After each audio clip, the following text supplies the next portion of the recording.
लाखों छात्रों भी मौजूद थे और इस दौरान जो छात्र थे, जो छात्राएं थे, उन पर भी लाठीचार्ज हुआ। इसके वीडियोस जो है सोशल मीडिया पर तैर रहे हैं। इस भारत को नेपाल, बांग्लादेश और श्रीलंका बनाने वाले मंसूबे को लेकर के वे आंदोलन को अशांत करने लगे, पत्थरबाजी करने लगे, सरकारी संपत्ति पे आगजनी करने लगे। जब कांग्रेस भाजपा के कार्यालय का घेराव करने पहुंची, इस दौरान भी पत्थरबाजी हुई, इस दौरान भी मीडिया कर्मी को चोट आई और कांग्रेस वालों का साफ तौर पर कहना है कि जो भाजपा की भीड़ थे इसमें असामाजिक तत्व तो शामिल थे और पत्थरबाजी जो है भाजपा की तरफ से हो रही है। पत्थरबाजी तो कहीं भी गलत है ना। पहले पत्थर उन्होंने चलाया, पहले लाठी उन्होंने चलाया, पहले बैरिकेड उन्होंने तोड़ा। प्रदर्शन करिए, विरोध करिए, लेकिन मर्यादा में रह करके विरोध करिए। बिल्कुल राहुल गांधी का पुतला फूंक रहे हैं। काहे के लिए? क्योंकि आज मोदी का जमाना, अगर गलत हुआ तो गलत को पकड़ा गया, अपराधी को सजा दिया जा रहा। यही लीक, यही चीख कांग्रेस के समय भी होता था, लेकिन कभी अपराधियों को सजा नहीं होता था। साक्षी में सैकड़ों की संख्या में छात्र जो है प्रधानमंत्री गो बैक के नारे लगा रहे हैं, धर्मेंद्र प्रधान के इस्तीफे की मांग कर रहे हैं। इस पर क्या कहेंगे? किसी दूसरे के कंधे पे रख करके गोली नहीं चलाना चाहिए। पूरे जिम्मेदारी के साथ, जवाबदेही के साथ लड़ना है तो मैदान में आइए और लड़िए। पूरा देश देख रही है और यह दाल गलने वाले नहीं है और धर्मेंद्र प्रधान जी को इस्तीफा देने वाले नहीं है। देश में नीट के पेपर लीक और राज्य में जेपीएससी में कथित अनियमितता को लेकर के जो भाजपाई है वो राहुल गांधी को दोहरा चरित्र का बताते हुए अभी साक्षी के जुगली पार्क गोल चक्कर पर इन्होंने विपक्ष के नेता राहुल गांधी का पुतला फूका। हम सीधे इनसे जुड़ते हैं। राहुल गांधी का पुतला क्यों फूक रहे हैं? अरे राहुल गांधी जी प्रतिपक्ष के नेता है। जब सरकार सदन के अंदर इस मुद्दे पर चर्चा करने के लिए तैयार है, राहुल गांधी जी उनकी पार्टी को सरकार से सदन के अंदर चर्चा करनी चाहिए। तो जब चर्चा करने की बारी आती है तब तो राहुल गांधी जी बिना बताए देश छोड़कर कहां चले जाते हैं, ना देशवासी को मालूम होता है, ना उनकी पार्टी को मालूम होता है। लेकिन छात्रों पर जब लाठीचार्ज हुआ उसके बाद जब राहुल गांधी पीएम आवास के बाहर बैठे तब तक तो केंद्र की सरकार चर्चा करने के लिए नहीं सामने आई थी। देखिए, प्रथम फेज पर किसी भी छात्र पर लाठीचार्ज नहीं हुआ। जब छात्रों के पीछे देश तोड़क शक्तियां, जो आज जंतर मंतर में छात्र भी कह रहे हैं, देश तोड़क शक्तियां और भारत तेरे टुकड़े होंगे के नारा लगाने वाले, मां भारती का मुर्दाबाद का नारा लगाने वाले, श्री राम को गाली देने वाले, आरएसएस को गाली देने वाले और अमर्यादित अश्लील भाषाओं का प्रयोग किया गया। भारत की सुरक्षा और दिल्ली की सुरक्षा में लगे जवानों को मारा गया, पीटा गया, सरकारी संपत्ति को नुकसान पहुंचाया गया, आम नागरिकों के गाड़ी पे तोड़फोड़ किया गया। तब सुरक्षा और विधि व्यवस्था के दृष्टिकोण से एहतियात के तौर पर मान लीजिए कि भीड़ में कुछ असामाजिक तत्व घुसा है और जैसा कि आप बता रहे हैं, है ना, वैसी चीजें हुई, लेकिन इसके बावजूद भीड़ में लाखों छात्रों भी मौजूद थे और इस दौरान जो छात्र थे, जो छात्राएं थे, उन पर भी लाठीचार्ज हुआ। इसके वीडियोस जो है सोशल मीडिया पर तैर रहे हैं। देखिए, मैंने कहा कि छात्रों के आड़ में, उनके पर्दे के पीछे असामाजिक तत्व और financed by Congress, financed by आप, फाइनेंस्ड बाय समाजवादी पार्टी के देश तोड़क शक्तियां लगी और इस भारत को नेपाल, बांग्लादेश और श्रीलंका बनाने वाले मंसूबे को लेकर के वे आंदोलन को अशांत करने लगे, पत्थरबाजी करने लगे, सरकारी संपत्ति पे आगजनी करने लगे। आपने खुद देखा होगा किस प्रकार आम नागरिकों की गाड़ियां तोड़ने लगा, मीडिया को चोटें लगी, पुलिसकर्मी घायल हुए। विधि व्यवस्था तो बनाना होगा। राज्य में कल की ही बात करें तो कल जब कांग्रेस भाजपा के कार्यालय का घेराव करने पहुंची, इस दौरान भी पत्थरबाजी हुई, इस दौरान भी मीडिया कर्मी को चोट आई और कांग्रेस वालों का साफ तौर पर कहना है कि जो भाजपा की भीड़ थे इसमें असामाजिक तत्व तो शामिल थे और पत्थरबाजी जो है भाजपा की तरफ से हो रही है। पत्थरबाजी तो कहीं भी गलत है ना। पीयूष जी, आपका फॉलोअप चैनल झारखंड का एक अग्रणी चैनल है।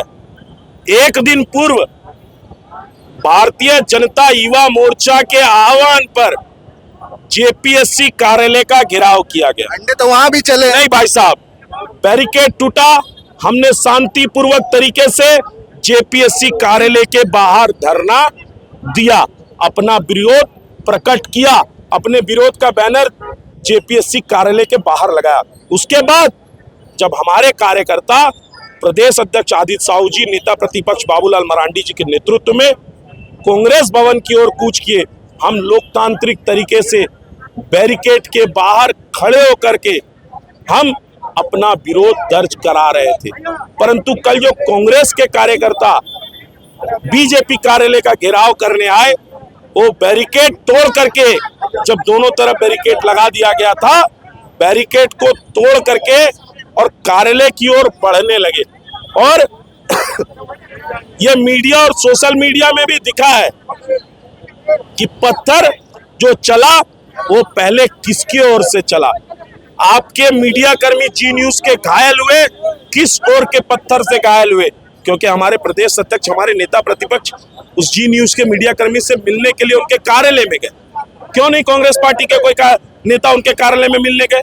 क्योंकि दोषी वो है, पहले पत्थर उन्होंने चलाया, पहले लाठी उन्होंने चलाया, पहले बैरिकेड उन्होंने तोड़ा। प्रदर्शन करिए, विरोध करिए, लेकिन मर्यादा में रह करके विरोध करिए। जमशेदपुर की हालिया घटना जो है, अभी थोड़ी देर पहले यहाँ पर आप जो है विपक्ष के नेता राहुल गांधी का पुतला फूंक रहे हैं। साक्षी में सैकड़ों की संख्या में छात्र जो है प्रधानमंत्री गो बैक के नारे लगा रहे हैं, धर्मेंद्र प्रधान के इस्तीफे की मांग कर रहे हैं। इस पर क्या कहेंगे? देखिए, आप अगर कह रहे हैं छात्र करे, परंतु छात्रों के पीछे कुछ कांग्रेस के नेता भी घूम रहे हैं। आखिर वो क्यों घूम रहे हैं? हमारे पास उसका स्क्रीनशॉट है, मैं खोज करके आपको भेज दूंगा अभिषेक जी, कि छात्र विरोध कर रहे हैं, परंतु पर्दे के पीछे आकर के कांग्रेस के नेता भी नजर आ रहे हैं। अगर विरोध करना है तो खुलेआम कांग्रेस पार्टी का झंडा बैनर के साथ आगे विरोध करिए। अभी प्रदर्शन से ही आ रहे हैं, वहां पर 15 साल, 16 साल, 17 साल के बच्चे भी हैं और भारी तादाद है उनकी। आप उन बच्चों से पूछिए ना, उन बच्चों से उनकी सच्चाई पूछिए, तब वो सच्चाई को बताएंगे। उसके पीछे जहन में जाना होगा, तब पता चलेगा। ये पीछे से जो बैकअप दिया जा रहा है, ये बैकअप की लड़ाई नहीं लड़नी चाहिए। किसी दूसरे के कंधे पे रख करके गोली नहीं चलाना चाहिए। पूरे जिम्मेदारी के साथ, जवाबदेही के साथ लड़ना है तो मैदान में आइए और लड़िए। चलिए ठीक है, विपक्ष के नेता का आपने पुतला फूका, क्या कुछ मांगे हैं आपकी? केवल अब इतना बता दें। भाई साहब, विपक्ष जो राहुल गांधी जी, मैंने तो पहले ही कहा, चर्चा करने के लिए ही सदन बना है ना। चर्चा करने के लिए आपको नेता प्रतिपक्ष का दर्जा मिला ना, आप सदन के अंदर चर्चा करिए ना। अनावश्यक रूप से दूसरे के भीड़ में जा करके आप घुस जा रहे हैं, प्रधानमंत्री जी के आवास का घेराव कर दे रहे हैं, प्रधानमंत्री जी के सुरक्षा के साथ आप खिलवाड़ कर रहे हैं। ये क्या मतलब है? चलिए ठीक है, हम आपको भीड़ में अंदर लेकर चलते हैं। कुछ और भी भाजपा के नेता हैं, कार्यकर्ता हैं, उनसे भी जुड़ते हैं, समझते हैं। यहाँ पर कुछ महिला नेत्री हैं, उनसे भी जुड़ते हैं। विपक्ष के नेता राहुल गांधी का पुतला फूंक रही हैं आप लोग? जी बिल्कुल राहुल गांधी का पुतला फूंक रहे हैं। काहे के लिए? क्योंकि आज मोदी का जमाना, अगर गलत हुआ तो गलत को पकड़ा गया, अपराधी को सजा दिया जा रहा। यही लीक, यही चीट कांग्रेस के समय भी होता था, लेकिन कभी अपराधियों को सजा नहीं होता था, भंडाफोड़ नहीं होता था। और आज जो मोदी जी राज्य में जो गठबंधन की सरकार है भी तो यही बोल रही है जेपीएससी के मामले में, कि जब भाजपा की सरकार थी तब भी जेपीएससी में पेपर लीक होता था, लेकिन उस समय जो है वो जो दोषी होते थे वो पकड़े नहीं जाते थे। लेकिन हमारी गठबंधन की सरकार में एसीबी ने छापा मारा, सीआईडी ने कार्रवाई की, 5 लोग गिरफ्तार हुए। हेमंत सोरेन एक झूठा व्यक्ति है, झूठा इंसान है। वो करता कुछ नहीं है, खाली झूठा बात करता है। जो मोदी कर दे, जो योगी कर दे, क्या हेमंत सोरेन का पैर का धूल भी कर सकता है? नहीं, हेमंत सोरेन एक झूठा व्यक्ति है। वो सिर्फ खाली बकर बकर करते हैं, काम कुछ नहीं करते हैं। मोदी योगी को देखिए, अगर कुछ भी करप्शन होता है तुरंत पकड़ा जाता है और करप्शन करने वालों को सजा दी जाती है। ये सबसे बड़ी बात है। आज देखिए, नीट का एग्जाम को कैंसिल किया गया, दोबारा एग्जाम कराया गया। धर्मेंद्र प्रधान के इस्तीफे की मांग कर रहे हैं? नहीं, हम धर्मेंद्र प्रधान को रखने की मांग कर रहे हैं, क्योंकि क्या आप मांग कर रहे हैं? इधर भी एक भाजपा के वरिष्ठ नेता है, डॉक्टर जटाशंकर पांडे। क्यों क्यों क्यों आप लोग विपक्ष के नेता का पुतला फूक रहे हैं? हम लोग विपक्ष के नेता का पुतला नहीं फूक रहे हैं। जिस अलोकतांत्रिक तरीके से कांग्रेस पार्टी भारतीय जनता पार्टी पर अमर्यादित व्यवहार कर रही है, उसके खिलाफ में हम लोग उनका पुतला फूक रहे हैं। और ये बिल्कुल इंडिकेशन है, सांकेतिक है। यदि इसी तरह की परिस्थितियां बनी रही तो आज भारतीय जनता पार्टी पुतला फूक रही है, कल सड़कों पर उतरेगी, गाँव में उतरी, घर घर जा करके उनके खिलाफ हम लोग प्रचार करेंगे। दूसरी चीज़ है कि जब प्रधानमंत्री का बयान आया, सोनम वांगचुक के द्वारा अनशन समाप्त किया गया, उसके बाद भी कांग्रेस के गुंडा पूरे देश में भाजपा कार्यालय पर हमला कर रहे हैं, भाजपा के कार्यकर्ता पर हमला कर रहे हैं। और सच कहा जाए तो भाजपाइयों के बीच कांग्रेस तो बोल रही है कि रांची में भाजपा जो है वो हमारे कार्यालय पर, हमारे कार्यकर्ता पर उन्होंने पत्थर चलाया, टमाटर फेंके, लंडा फेंके। बिल्कुल कांग्रेसी लोग भारतीय जनता पार्टी का झंडा बांध करके माथे में अंडा फेंके और पत्थर चलाए। चलिए ठीक है, इधर भी कुछ लोग हैं। काहे मतलब क्या मांग क्या है आप लोगों की? हम लोग का मांग क्या जैसे छात्र लोग नीट के खिलाफ आंदोलन कर रहे हैं, तो धर्मेंद्र प्रधान के इस्तीफा की मांग कर रहे हैं, कहाँ कर रही है केंद्र की नहीं, सरकार? इस्तीफा की जरूरी है क्या? जब नीट का पेपर लीक हुआ तो प्रधानमंत्री ने जांच का आदेश दिया, सीबीआई जांच का, पेपर को कैंसिल करा के फिर री एग्जाम कराई, तो कार्रवाई तो हुई है, ऐसा तो नहीं है करवाई। लेकिन नीट के नाम पे देश विरोधी नारे लगेंगे तो बर्दाश्त से बाहर है।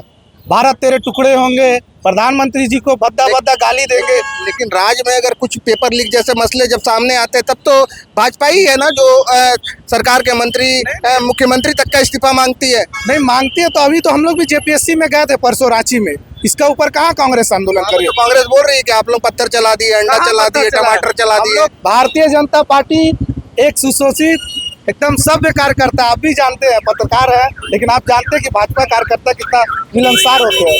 ये पूरा देश देख रही है और ये दाल गलने वाले नहीं है, और धर्मेंद्र प्रधान जी कोई इस्तीफा देने वाले नहीं है। ठीक है, अभी भाजपा जो है वो कांग्रेस के जो नेता विपक्ष है राहुल गांधी, इनका इन्होंने पुतला फूका और उन्हें जो है दोहरा चरित्र का बताया। हालांकि इस पर हमने जो भाजपा के नेता थे, जो कार्यकर्ता थे, उनसे बात की और जो हमारे सवाल थे उसका हमने जवाब दिया।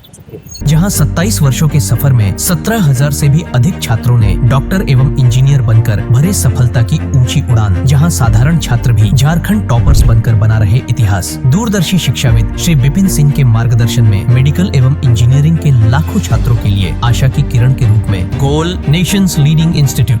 बायोम इंस्टीट्यूट नीट की तैयारी के लिए एक भरोसेमंद नाम। यहाँ अनुभवी फैकल्टी, स्मार्ट क्लासरूम और बेहतरीन टीचिंग मेथड से स्टूडेंट्स को मिलती है मजबूत तैयारी। यहाँ हर स्टूडेंट को मिलता है पर्सनल गाइडेंस और डाउट क्लियरिंग का पूरा सपोर्ट। नीट 2027 और 28 के लिए फेज 2 बैच 30 अप्रैल से शुरू हो रहा है। आज ही बायोम इंस्टीट्यूट से जुड़े और अपने डॉक्टर बनने के सपने को दे सही दिशा। बायोम इंस्टीट्यूट सिर्फ मेडिकल प्रिपरेशन का संस्थान। काम की तलाश है, भरोसेमंद नौकरी चाहिए? जुड़िए एनजी के साथ, जहां श्रमिक सबसे पहले।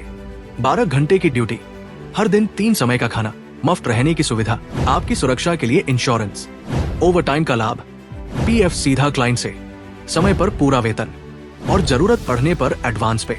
एएनजी मैन पावर सॉल्यूशंस, सम्मान के साथ काम, भरोसे के साथ कमाई।